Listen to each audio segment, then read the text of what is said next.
এই পানি হলো আমার বন্ধু মুহাম্মদের উম্মতের গুনাহগারের চোখের পানি। জাহান্নামের আওয়াজ আল্লাহকে বলবে, আল্লাহ বেনামাজি গুলো কই? ও আল্লাহ গুনাহগার গুলো আমার পেটে দাও, আমার পেটে ক্ষুধা। আল্লাহ বলে, জাহান্নাম অপেক্ষা কর, আমি আল্লাহ বিচারটা শেষ করে নেই। জাহান্নাম ফিরতে চায় না। আল্লাহ অর্ডার করবে ফিরিস্তা, জাহান্নামের গলায় ৭০,০০০ শিকল লাগাইয়া ধর, সামনে যেন আসতে না পারে, পেছনে ধরে রাখো। ৭০,০০০ শিকল লাগাইয়া এক একটা শিকলের গোড়ায় ৭০,০০০ ফেরেশতা ধরে টানবে। জাহান্নামকে পেছনে ধরে রাখতে পারবে না। আমার মায়ার নবী, রহমতের নবী দেইখা কান্না করবে, আল্লাহ জাহান্নামের ফিরাও, আমার একটা উম্মত যেন জাহান্নামের মধ্যে না যায়। আল্লাহ বলবে, ফেরেশতা এদিকে আয়, একটু পানি দিয়া বলবে জাহান্নামের মধ্যে এটা ছিটাইয়া দিয়া দাও। ফেরেশতারা আল্লাহর হাতে কুদরতের পানিটা নিয়ে যখন দিবে, জাহান্নাম দ্রুত পেছনে দৌড়াইতে থাকবে।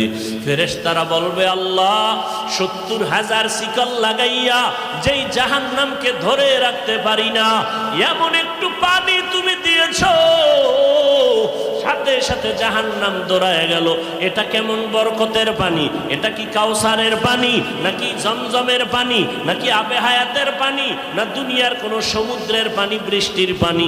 আল্লাহ বলবেন, না না ফেরেশতারা, এটা ওই পানি না, হাউজে কাউসারের পানিও না, জমজমের পানিও না, এটা আবে হায়াতের পানিও না, এটা সমুদ্রের পানিও না, এটা বৃষ্টির পানিও না।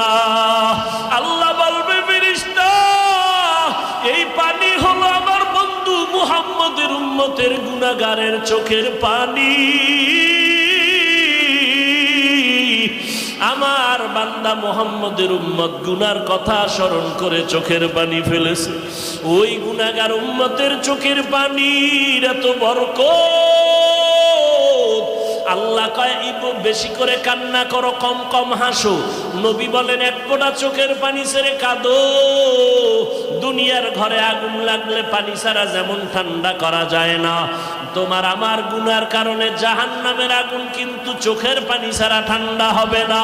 ও যুবকেরা, ও বৃদ্ধ বাবাজিরা, ও পর্দার আড়ালের আম্মা জানেরা, দুনিয়াতে সূর্যের গরম সইতে পারি না।